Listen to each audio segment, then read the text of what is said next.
about to iron on some walnut veneer to this small speaker subwoofer box.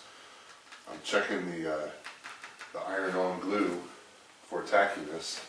I'm using Heat Lock from VeneerSupplies.com. It's just a smidge tacky, but my finger isn't sticking to it. That tells me that it's about ready.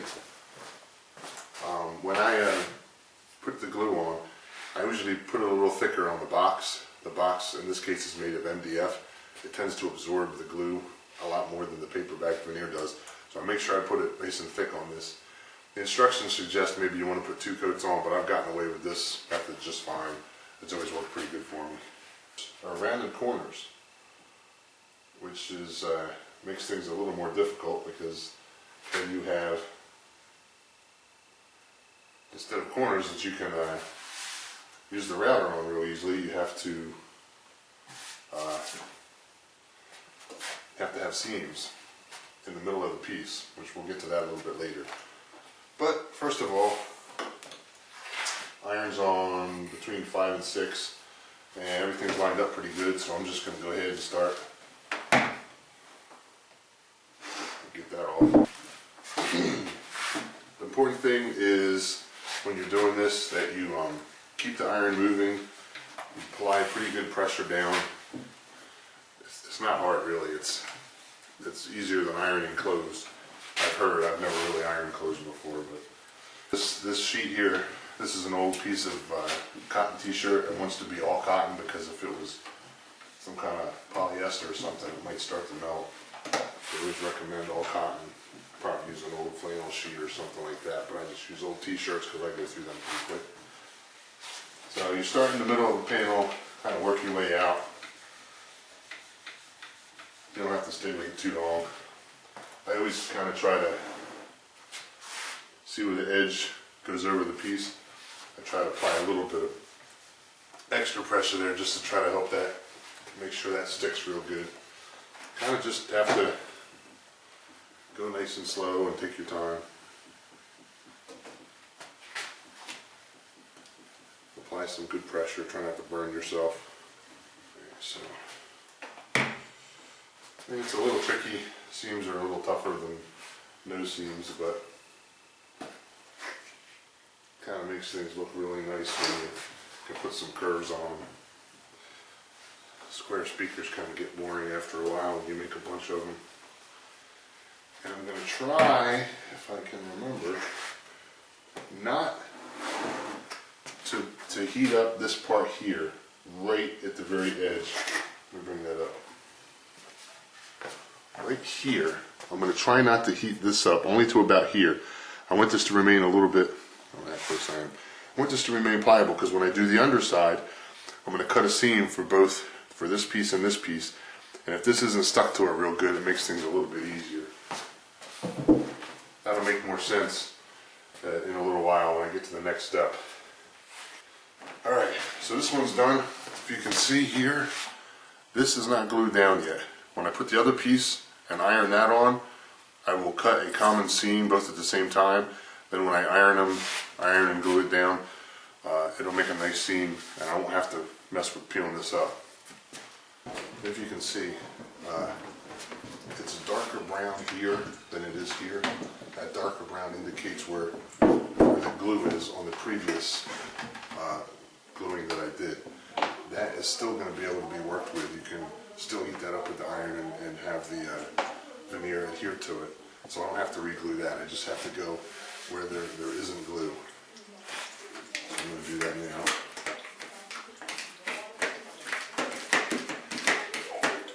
This roller is the best for this. If you were to try to just do this with a brush or something, you can go on even.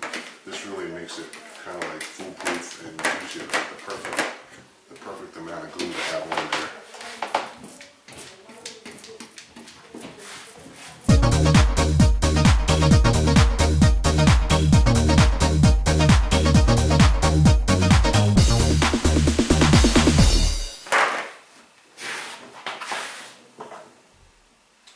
And this is the veneer here, paperback veneer. Same process.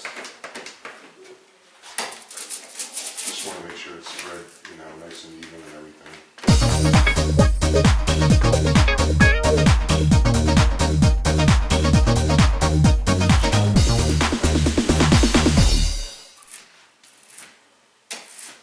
Without making too much of a mess.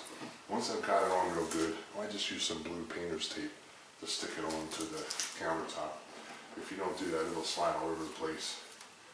And when you go like this with the roller, you'll get glue here, and when it slides, you'll get glue on the back side of it, which you do not want.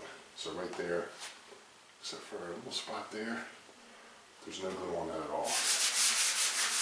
And that's perfectly fine, just sitting there waiting for this and this to dry. Okay, I'm getting ready to iron the veneer on the back of the speaker cabinet. I've applied blue painter's tape to the very edge of the veneer that's already on there. As you can see, there's a gap that I've left on there on purpose, so that when I put this on, I can trim both at the same time and I don't have to worry about that being super stuck to it. So, alright, I'm hot. I'm ready to go. This is all dry to the point where it's not tacky. It feels just a smidge tacky, but your fingernails will stick to it. That's where you want it. This is the iron-on glue from VeneerSupplies.com.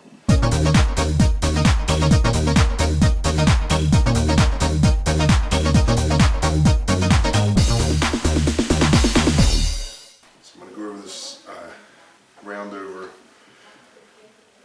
most of the way, but I'm not going to do the flat part on this side yet because I'm going to trim it right now. And how I'm going to do that is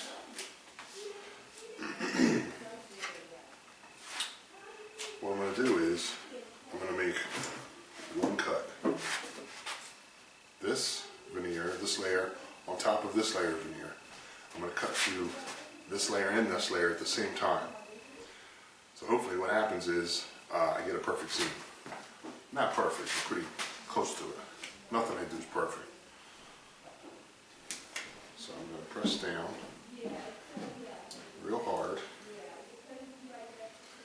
and I'm going to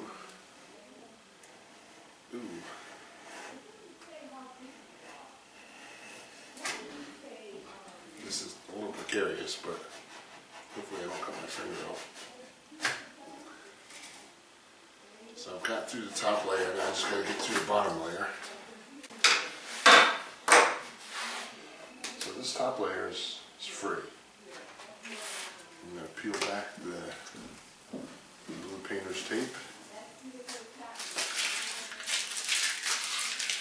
And hopefully I've gotten through, I think I have. Let me just run the knife through again just to be completely sure so I don't screw something up. Just making a second pass. The groove there is real obvious, but I'm just going to run through it again. And then previously when I told you that I didn't want to iron this piece all the way to the edge, wanted to stay away an inch or so, this is why. So that I can have a chance of peeling this off without it having permanently stuck to the underlayment. That's coming off pretty good. Just be slow with it, patient. Take it easy, don't rush it. It's like taking a sticker off. If you go slow, it comes off better. Boom, okay. Well, there's a couple little pieces there where it did lift a little bit of the finish up. So I have some leftover glue. I'm going to put some of that on there. This happens every once in a while. Nothing to worry about.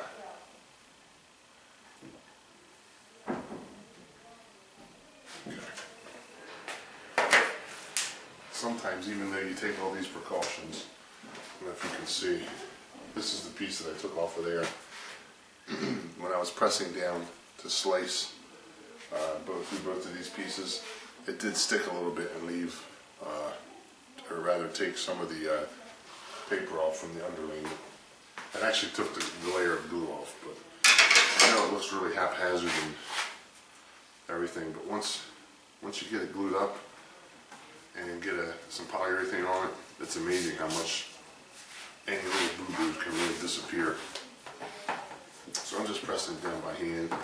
The seam feels really nice. As you can see, the seam feels good. I'm going to put the iron on it.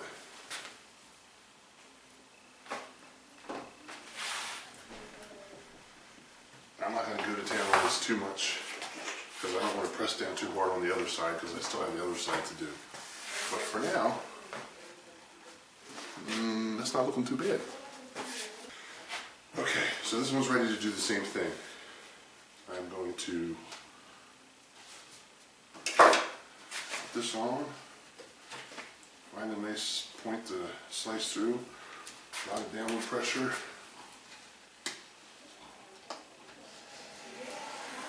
And slice through both layers.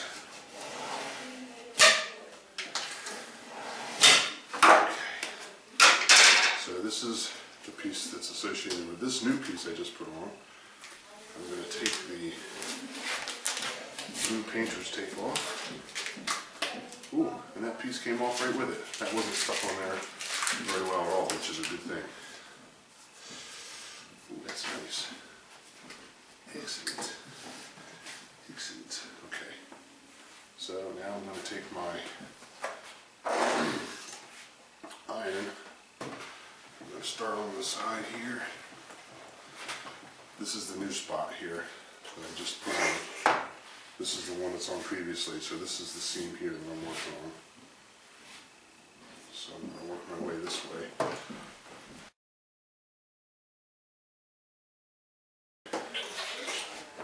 Okay. So there's that seam. It's right here. I mean, you can see it, but in the grand scheme of things, you're really probably not going to be able to see it very well, if at all. So anyway, if you do have a gap, just get some of this stuff. It's Elmer's Carpenter's wood filler. This one here is walnut color, and it really matches the grain and the color of the walnut that I'm using almost perfectly. So that's it. This seam came out really good. Nothing high-pitched like that. That's the end that's hanging over. This is what I always do to make sure everything's stuck down real good. This is a 1-inch round over. 3/4 inch round over would probably be about the limit for going with the grain like this. If you were to go against the grain, I'm not even sure you could get it down that small. Well, you probably could. Now it starts to crack though. So 1 inch is probably about the limit. Might be able to go a little bit more. So that's it. There's the seam right here. Not very visible, and you can see it, but once I get done sanding and put a little bit of that wood filler in there, you'll never know. So these are the two subwoofers that I was working on. Right here, I've got about 4 or 5 coats of polyurethane on, but just wanted to show you where the seam was. Try to zoom in a little bit where I think it is. You can kind of see by the change of grain direction there where the line is. But I tell you what, you can't see it just by looking at it. You'd have to like really examine this thing. And even with that veneer that you buy on a sheet comes with, it has seams in it, you know. It has, they're just not made of a 2-foot wide slice of wood. They have seams that they do themselves. Like here's one here that's naturally in the wood, just by the way they join the veneer together. So there are seams in there anyway. Came out pretty good, I think.